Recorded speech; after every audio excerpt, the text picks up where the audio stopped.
from the station working for you. This is a WRTV special report. And thanks for joining us here at 7 o'clock. I'm Mark Mullins. In about 60 seconds, we expect to hear Governor Eric Holcomb lay out his legislative agenda for the year and outline Indiana's fight against COVID-19 in his annual State of the State address. As of today, the State Department of Health has recorded more than 9,000 COVID-19 deaths since the pandemic began. And as of yesterday, more than 2,300 people were being treated for COVID in Indiana hospitals. More than 317,000 Hoosiers have received at least one dose of a COVID vaccine. Holcomb usually gives his annual State of the State address to lawmakers at the State House, but legislative activities have been canceled for the week, and the complex is closed to the public today and tomorrow out of an abundance of caution. Instead, Holcomb is making his speech virtually this year. Meanwhile, all eyes are on Washington, D.C., where the inauguration events for President-elect Joe Biden have begun under tight security.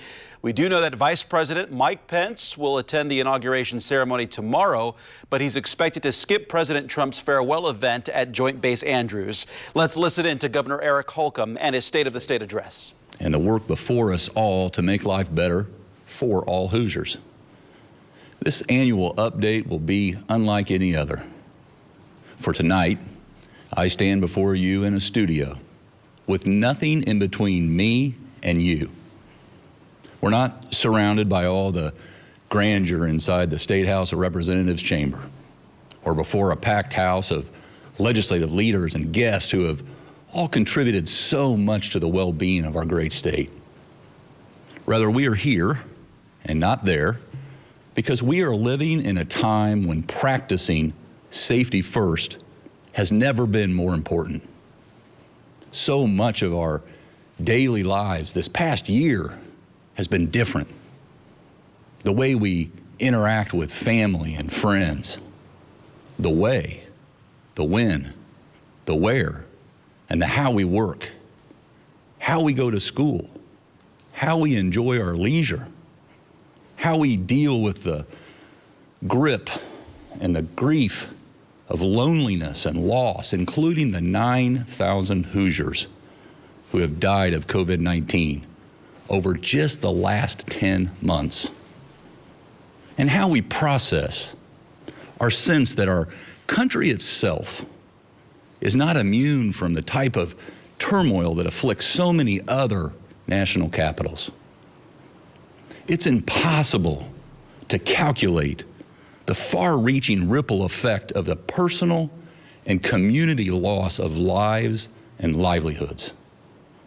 But it is reason for us all to pause in a moment of silence, in prayer if so inclined, for each and every one of these beloved souls. Will you please join me?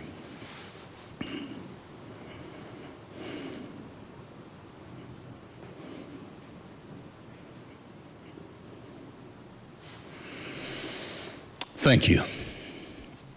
Let me also offer our state's profound gratitude to our healthcare professionals who day after day, hour after hour, have taken care of those afflicted with this virus, and to our law enforcement officials who put their lives on the line every day to serve, save, and protect our streets, and to our churches, synagogues, and mosques for spiritual guidance so that we can carry on with our lives without far worse disruption.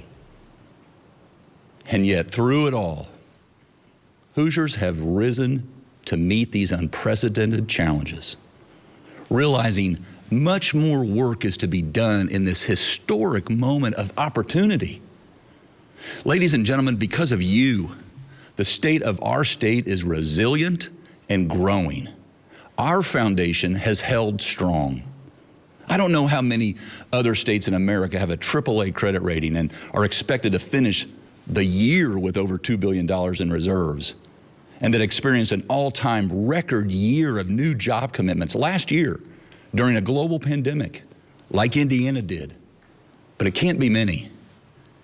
And because of the strong position we were in pre-pandemic and the immediate, aggressive, and targeted COVID-19 responses throughout, I was able to include in my 2-year state budget proposal that Indiana is now in the position to restore many agency budgets, increase K-12 funding by $377 million, restore higher education funding by $103 million, and increase it in each of the next 2 years.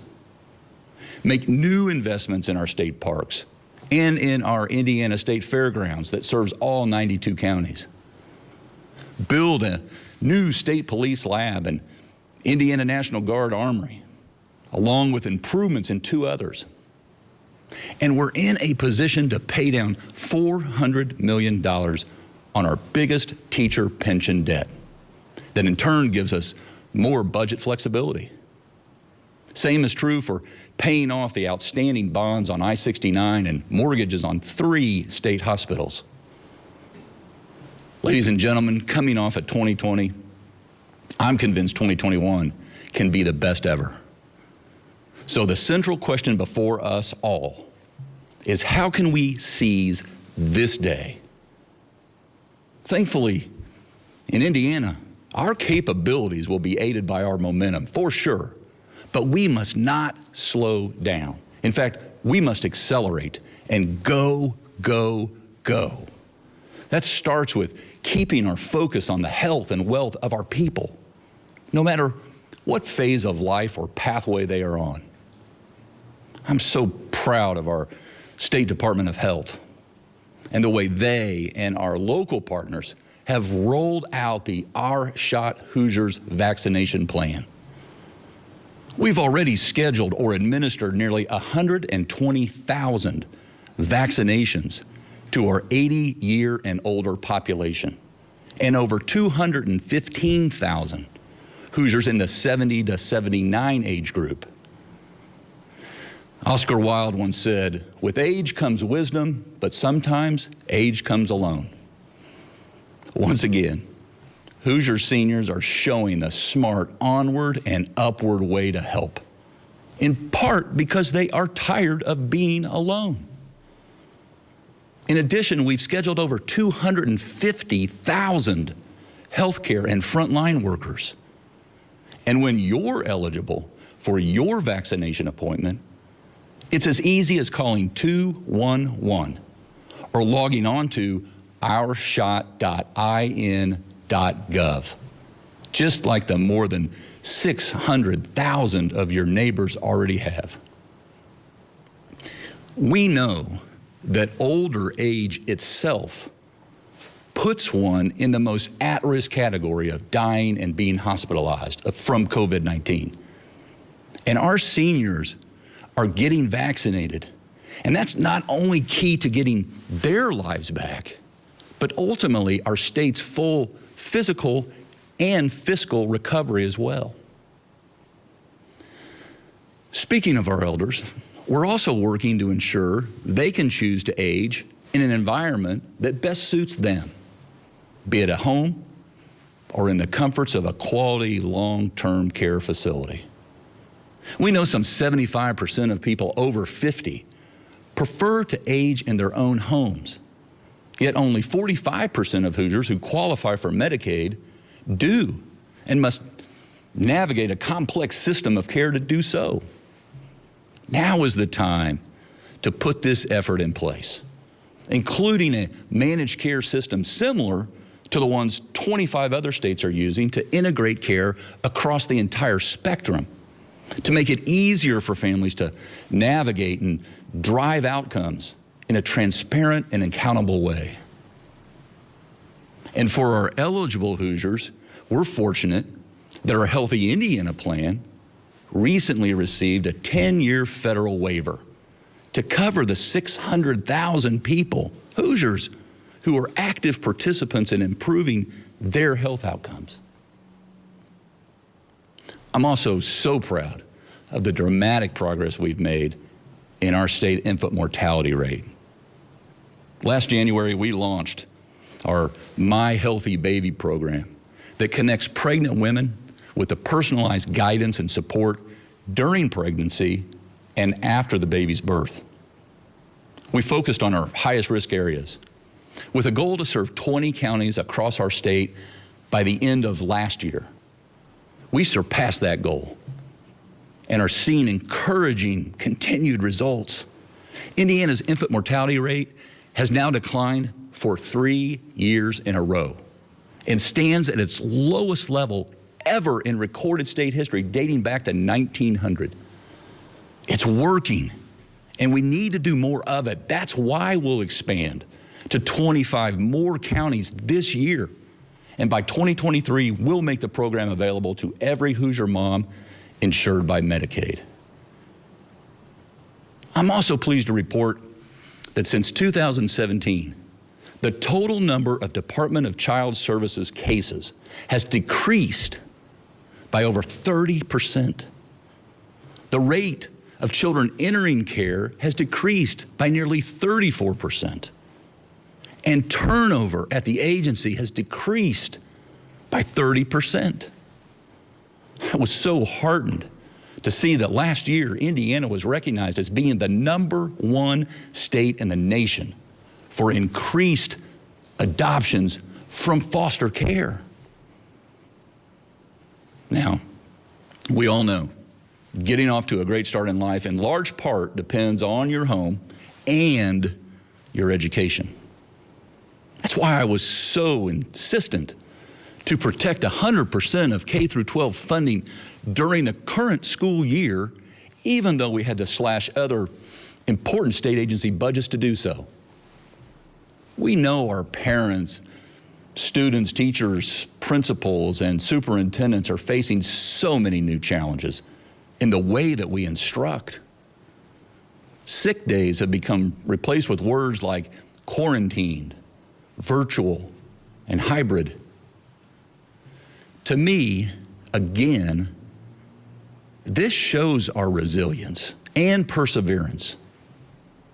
But we all know there is learning loss to make up, and we will because we must. That means some temporary changes may turn into permanent options and choices for parents. Parents not only deserve to have options about where they send their child to be educated, after all, they pay for it, but at the same time, those options shouldn't come at the expense of the public school system, which educates 90% of Hoosier children. In fact, in my budget, I've already mentioned the $377 million new dollars proposed to increase school budgets, plus schools are also expected to receive hundreds of millions of dollars in additional pandemic federal aid. And the Teacher Compensation Commission report identified 37 different state and local ideas to reduce costs and increase revenues for our public schools. And we should examine them closely to put more funds in teachers' pockets. When, not if, when we do this, we will be one of the best in the Midwest for teacher pay.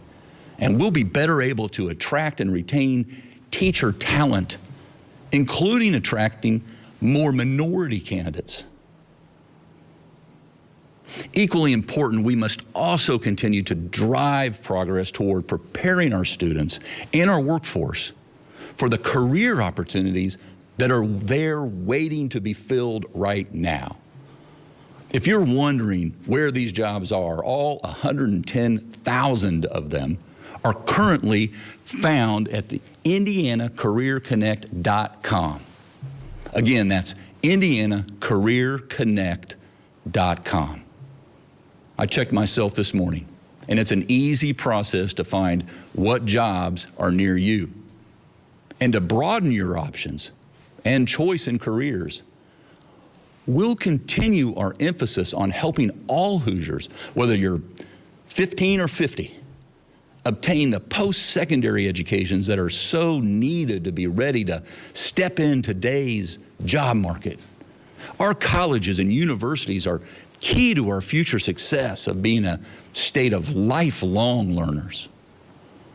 The Workforce Ready and employer grant programs we put in place are making a huge difference for Hoosiers. moving more of them into higher paying jobs and increasing the number of people achieving a post-secondary education. We've strategically put an emphasis on increasing minority participation in these programs, and we're seeing positive results. Lives are being transformed. It's working, and we need to do more of it. In 2020, we devoted some $75 million from the CARES Act into our workforce development programs. That's on top of the $40 million targeted to the programs in our state budget, and it's paying off. Since we started the Workforce Ready Grant in 2017, more than 40,000 Hoosiers have enrolled, and more than 20,000 of them have earned some kind of credit. Those who did earned a median wage gain of $6,800. And since 2017, more than 2,600 Hoosiers, 26,000 rather, have been trained at over 1,800 participating employers around the state to take part in our employer training grant program, with an average wage gain of nearly $6,000 annually. These programs are going a long way to helping us as a state reach our goal of at least 60% of Hoosiers with a quality credential by 2025, becoming known as the state in the Midwest for a skilled up and ready workforce to grow and go, just at the same time employers are looking to do the same. The other thing we need to own the future is a 21st century infrastructure program. I made infrastructure a priority 4 years ago because of the need to have strong connections with each other and the world, whether via concrete or cable.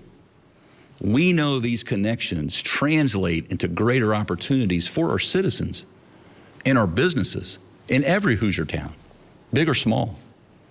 So I was delighted when CNBC ranked Indiana the best state in infrastructure in the nation. But we must not rest on our laurels. That means we'll complete I-69, the longest new interstate project in the country from Evansville to Indy, 3 years ahead of schedule and paid for. And we'll move toward the construction of a new I-69 bridge over the Ohio River, as well as pursue plans for future upgrades to US 30 and 31 up north as an example. And let me just say, Indiana's roads are safer than ever. Our new hands-free law led to a 12% reduction in collisions in 2020 compared to 2019. That's 422 fewer collisions, which means fewer lives lost, fewer injuries, and fewer expenses for Hoosiers. But Indiana is not only the crossroads of America, we're also the crossrails of America. We're steaming ahead with two of our country's biggest public transit rail projects, with well over $1 billion invested up in Northwest Indiana on the Westlake Corridor expansion and double track in the South Shore line. 2 rail projects, massive. And from old abandoned trails converted into new hiking and biking trails, we're well on our way to building one of the most trail-friendly states in America, which is the kind of amenity that keeps people coming to explore Indiana. That's why we're restarting our $90 million state investment in community trails in every corner of the state to move us toward an even more interconnected system. The timing is perfect, as 2020 saw more than 2 million additional visits to our state parks. Moreover, Indiana has more than 4 times the timberland acreage that we did 100 years ago. And we're adding to that by planting 1 million new trees, natural scrubbers, at or near our parks over the next 5 years. As more people blaze a trail to Indiana, we also need a comprehensive overview of our state's housing, supply, and needs on a county-by-county basis. Lieutenant Governor Crouch and our state housing agency will develop and maintain an interactive online database to ensure that real-time, consistent information about Indiana's housing and its market is available. It will be used by developers and builders, employers, local and state government officials, and service providers who serve specific populations to help determine where the needs and gaps exist and how we can then address them. One thing we all know, the pandemic has made clear, broadband connectivity is an essential tool for students. We've distributed $61 million to K through 12 schools and higher education institutions to improve remote learning during the pandemic. But connectivity is just as essential for workers, entrepreneurs, and farmers. Our next level broadband program to date will provide access to more than 21,000 homes and businesses, including health clinics and fire departments and police stations. The additional $100 million I'm requesting will enable us to continue making progress, bringing improved speed to all corners of our state for all Hoosiers. Along with a skilled workforce and connectivity, businesses crave an ecosystem that provides consistency, stability, and predictability. That's why they're so appreciative of how our low taxes, common sense regulations, and how Indiana's become a beacon of certainty. Over the past 4 years, we've attracted over 120,000 new job commitments with more than $28 billion of capital investment. In 2020 alone, despite the pandemic, we attracted over 31,000 new job commitments with average pay of more than $28 an hour. These 2020 numbers represent an all-time high record for new job commitments and the second highest annual record for average wages since the IEDC was first established. And these businesses, they cross every sector and position us not just for today, but more importantly for tomorrow. Wayne Gretzky, who began his professional hockey career with the Indianapolis Racers, said a champion needs to skate to where the puck is going to be, not where it has been. And that's what we're doing as we build Indiana for today and tomorrow. We rank third in the nation in the concentration of industries of the future, including life sciences, aerospace, healthcare, defense, ag bioscience, cyber, orthopedics, and advanced manufacturing, according to a study by the Brookings Institute. And as I've already mentioned, there's so much more to our story than just being a great place for business. We also offer a great quality of life and place. That's why over the past 4 years, as citizens have been fleeing states like Illinois and New York and California, they've been flocking to states like Indiana. Since 2017, more than 125,000 new residents have come to call Indiana home. And our Hoosier hospitality mat is out to attract even more. Through our InVets initiative, we're deploying creative ways to recruit veterans and service members who are concluding their military service to enroll in Indiana training opportunities and become public safety officers and first responders throughout our state. Toward this end, I frequently talk about our collective goal to make Indiana a great place to live and work and play and study and ultimately stay. Tonight, I'm pleased to tell you that should our positive financial position continue through the end of this fiscal year, we will begin to invest new dollars into a new next level regional recovery program. The IEDC will work with regions that collaborate to develop strategies designed to improve quality of place, advance industry sector development, and grow workforce development initiatives among regions and educators and employers and our state's workforce. We are just at the beginning of developing this initiative, and we'll work with members of the General Assembly and our mayors and county elected officials, economic development officials, and other stakeholders. So we're ready to rock and roll when we have the green light. We're also committed to retaining the workforce we already have, which means protecting the health of future mothers on the job. Women make up over half of Indiana's workforce and should expect reasonable accommodations at their workplace, which often comes at little or no cost at all to the employer. This is why I've come back to the legislature again to ask them to make Indiana the 31st state to pass a pregnancy accommodations bill. Many employers already do this on their own. So let's get this done for the well-being and security of Indiana's current and future working mothers.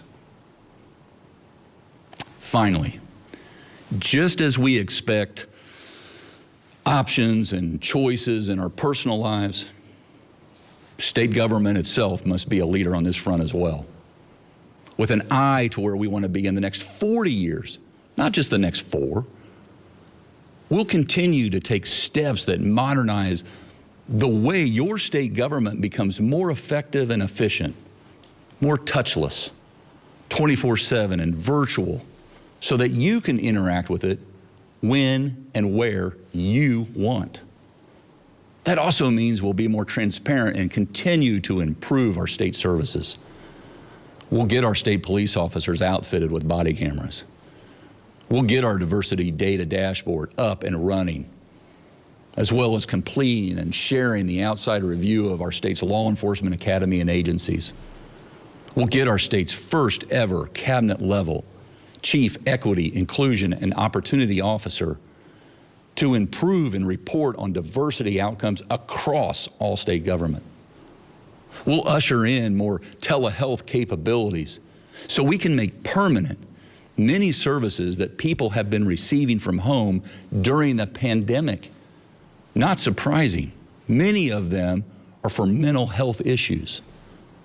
We'll seek to expand our manufacturing readiness grants to enable companies to continue modernizing their operations and keep our status as the #1 manufacturing state in the nation per capita. We'll provide our businesses and schools with COVID liability protections so they don't have to live and work in fear of frivolous lawsuits. And for all the sectors that are surging, like RV and boat production and single-family home building permits, we know COVID-19 has devastated other parts of our economy and people. We've experienced what's called a K-shaped recovery, meaning while many Hoosiers have continued to do well during the pandemic, others have been hit hard. Our restaurants, airlines, hotels, and leisure industries, and many Hoosiers who work in them have taken it on the chin. That's why our Indiana Economic Development Corporation will continue to build and allocate targeted grant recovery resources so these businesses and people can build bridges to the other side of these tough times. Ladies and gentlemen, I began tonight by saying this has been a year unlike any other. The pandemic has pulled forward many trends that were already well underway. And this plays to Indiana's strengths. Our decisions, our discipline, now enable us to do things that many other states won't be able to do for years to come. We're lucky to have been chosen to lead at this moment. And I will say it once again, for Indiana, the future is now, and the world continues to hear Indiana's engines roar. That's why I'm more excited and eager than ever to work together to build a state of opportunity for all Hoosiers. Thank you, and may God continue to bless us and our great state. And there you have it, Governor Eric Holcomb giving his 2021 State of the State address, where he touted the economic vibrance of Indiana and says it is only going up from here. He started his speech tonight with a moment of silence to remember those lost to the COVID-19 pandemic, and then thanked healthcare workers and faith leaders, and said that because of you, the state is strong, resilient, and growing, and is in a position to restore agency budgets, in a position to build a new state police lab, and in a position to pay down its debt. He says that he wants to recruit more teachers and include more money in their paychecks and focus on diversifying the teacher workforce. He outlined a big to-do list in the year ahead, but says that Indiana is poised to go in a positive direction. Of course, we have all of this for you on our website, and that is at WRTV.com. We'll also have the latest for you on WRTV News at 11. Of course, our next newscast heads your way tonight at 11 o'clock. Be sure to stay with us for that and get all the latest developments on the WRTV app. I'm Mark Mullins. Thanks for joining us. We'll see you back here at 11.